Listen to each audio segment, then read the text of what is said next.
So I decided to do a little bit of a re-explanation on Solomon Henderson, his diary. And this was a little bit of a recap for anybody that forgot what happened that day.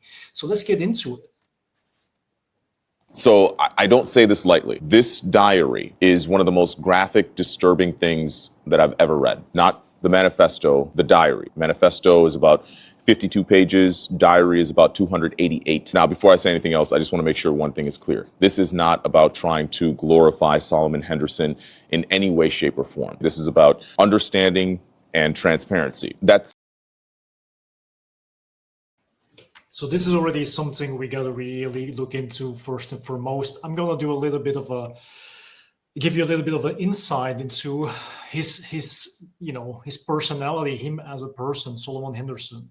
So Solomon Henderson lived a life between 2007 and 2025. He was a 17-year-old student at Antioch High School in Nashville, Tennessee. He identified as a he was identified as a pres, was a perpetrator of a school shooting on January 22, 2025. Henderson killed a fellow student, Jocelyn Correa Escalante, and injured another before dying by suicide in the school's cafeteria.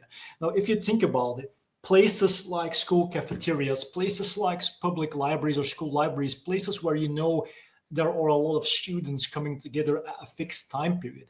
It has always been a repetitive theme where people that perform these types of school shootings seem to focus on, because all they care about is making a statement by picking a time slot during the day because of routine where everybody's bounded to get as much casualties out there.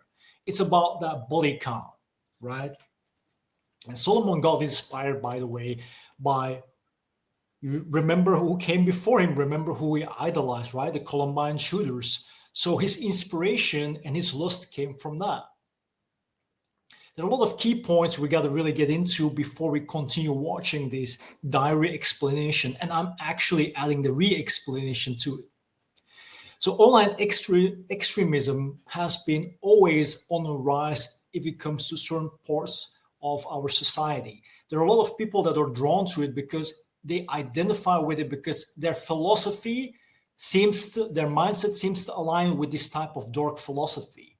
And what I want to know is I want to tell people is like, look, it doesn't really matter what culture you're, it doesn't matter what skin tone you have. Extremism is extremism, right? And supremacy is supremacy, whether it's black supremacy, white supremacy, it doesn't matter what type. You can identify with any type of ideology because it's a mindset that warps and corrupts your mind and determines the outcome and your fate. It is like a virus that controls you and actually generates this type of dopamine inside of you. It's a stress relief. So, investigations into Henderson's online history revealed that he was so influenced by and expressed admiration for mass murderers, including neo-Nazism, white supremacy, and incel-related ideologies. Now, all these things have a common pattern. It's isolation, rejection, being a misfit, not belonging, loss of identity, loss of belonging, or you have it, but you don't seem to fit in because you don't fit the narrative, the stereotype. It all is a common theme. It's like a refuge for people that are cast out. Same goes for gangs, by the way. Written documents. So Henderson left behind multiple documents, including a 288-page diary detailing his planning and a 51-page document expressing violent extremist views.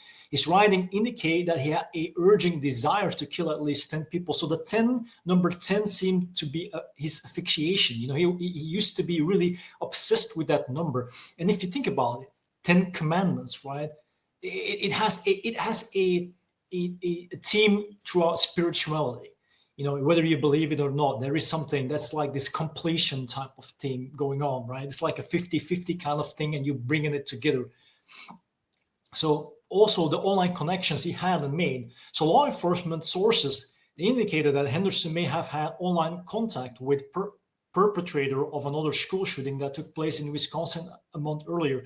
Remember, you know, Samantha Rupno, he got inspired by her too. He kind of had a close, similar perspective on life based on what happened before. So everybody seems to draw from the same source, what's a negative source, and let it lead them. And when you find someone online where you can bond with, then it seems like you're not that alone anymore. You get like allies, right? Partners in arms. Then finally, source of weapon. So the gun used in the shooting was purchased in Arizona in 2022, so 3 years prior to the shooting, and had not been reported stolen, leaving its route into Henderson's possession very unclear. The incident brought scrutiny to missed warning signs from officials and raised questions about how Henderson was able to remain in school despite a history of threats. So this is something people still resent, like the authorities and everybody that has this role of safety, like school faculty and whom not.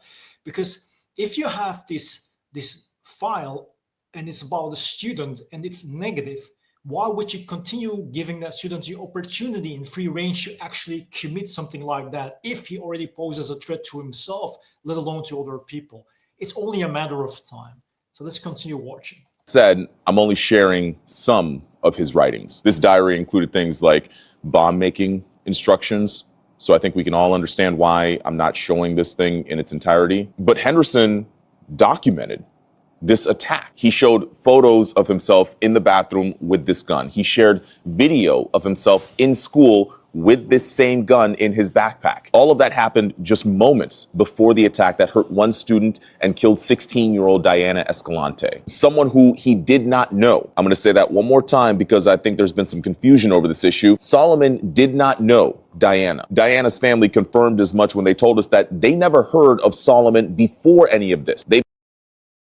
So that's something that people assume, that when he decided to choose those people, he was targeting certain students that he had issues with, that he harbored some negative feelings for. And that's not the point if it comes to school shootings. School shootings always focus on the amount. It's a number, it's a body count. It has nothing to do with targeting specific people. If that would have been the case, and it's more like this vendetta style of thing, and the numbers don't matter at the end. So that should have been an indicator from the beginning that it wasn't people being targeted for being recognized or having bad blood with or beef with. It had to do with, okay, wrong place, wrong time, you're mine. I believe that Diana just happened to be in the cafeteria when Solomon opened fire. I was hoping to get some answers from this 288-page diary, and while I did get some, I hope you understand that we're talking about a 17-year-old black student who hated being black, so much so that he found a sense of community and belonging with white supremacists online. So what I want people to understand as well, as me personally being a person of color as well, of mixed origin, if you're a teenager and you're at that heightened level of finding yourself, finding your identity, finding a place to belong, and the first thing you experienced is your culture, your community, right? And in Solomon Henderson's case, it was the black community, African American community, right? And if you can't fit in, if you don't seem to be able to associate on a stereotypical level, as society wants us to be, right? If you want to have everything in boxes and with labels, then it makes sense that if it doesn't work for you, you're going to resent it and hate it, and you want to be something else, something different. And the teenage years have always been about finding yourself in a healthy type of way with experimentations. But of course, it shouldn't come at a price where you actually often delete other people because you're frustrated with who you are or where you're at. I personally think that in this situation, he had this fatalistic mentality about, okay, I'm born in this community. This is who I am. I represent. I cannot shed this skin. It's here to stay, and I have to accept it, but I don't want to. And instead of actually seeking relief in a healthy way, by not only just being able to accept the reality for what it is, but mainly trying to focus on different aspects and principles that might have been there for him to help him to navigate and to learn to love and accept. Because if you think about it, it just boils down to one thing: self-love, a lack of self-love. And that's one thing a lot of students struggle with. And I can understand from his perspective that it seemed that the only way out was to off himself, to get rid of this burden, because he perceived it as a curse. There is, for example, this Mormonistic belief where being black is a curse according to their scripture, even if they advise not to interpret it literally. I'm just using it as an example because sometimes people, when they get too focused on these things concerning themselves and society, and they're comparing, and they're only seeing black instead of white, if you think about the duality in life, then of course everything is going to have a negative end result. And there is only one way out, is by self-deletion, because then you can erase everything, make people forget, make yourself forget. He wrote things like, I wish I was white, and self-hating N-word award goes to, with a picture of his eyes. There are a lot of questions, and many of you have asked these questions because it just doesn't make sense. I thought I'd seen the worst, having read the Covenant School shooters' writings. The difference with Solomon's writings, they're not just words on paper. His first diary entry begins back in October and goes all the way until just hours before the attack. And in those pages, okay, they're filled with Nazi symbols, pictures of Solomon doing the white power salute, and graphic photos of mass killers after they carried out their attacks and turned the guns on themselves. And I know it's not easy hearing these things. Believe me, it's not easy saying them. But this is what we're dealing with. This kid was radicalized, and not just by white supremacists. He idolized mass killers. Given how desperate you are for understanding and connection, I think most of us in our own nature would resort to something like an online community. Lauren Ruth Martin is a licensed professional counselor over at Novel Counseling. I talked to her because I was trying to make sense of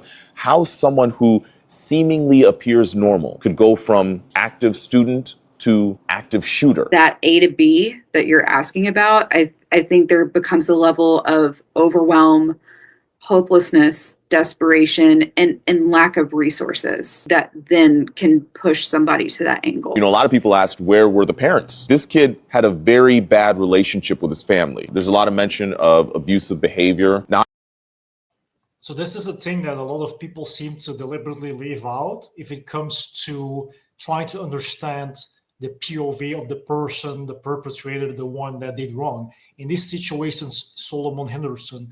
So everything starts with bad parenting, or failed parenting, as I like to call it. And that gives the basis of a toxic foundation of what love and relationships should look like. And if you haven't experienced it in a healthy way, you cannot experience it, or you do not know how to experience it with other people in your surroundings and then in your social circles. So there is already this disconnect and this not understanding and lack of knowing how from the beginning forward.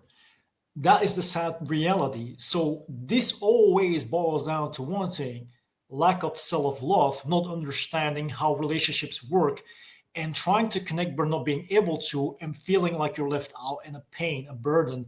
And instead of actually transforming in it and growing out of it, because that's what the teenage years have to offer, he harbored it, and he actually used it as a negative outlet and expressed himself in a self-destructive way, while also affecting other people, sadly enough. I haven't talked to the family or anything like that quite yet, but I can tell you Solomon said he considered killing them after we hear about his family. Solomon talked about how he wanted to carry out his attack at the cafeteria, where he expected to see the most number of students, but he also made a note of saying on a certain day he could expect to see the most number of minority students. So while I don't think that Solomon specifically targeted Diana and another student, I do think that just based on the writings, he was thinking about minority students. Now, even if that was the case, this is someone who very clearly wanted to cause the most amount of damage as possible. He even said that he wanted to kill at least 10 people because that was more than another school shooter he read about online. This is something that Solomon thought about for months, but he also,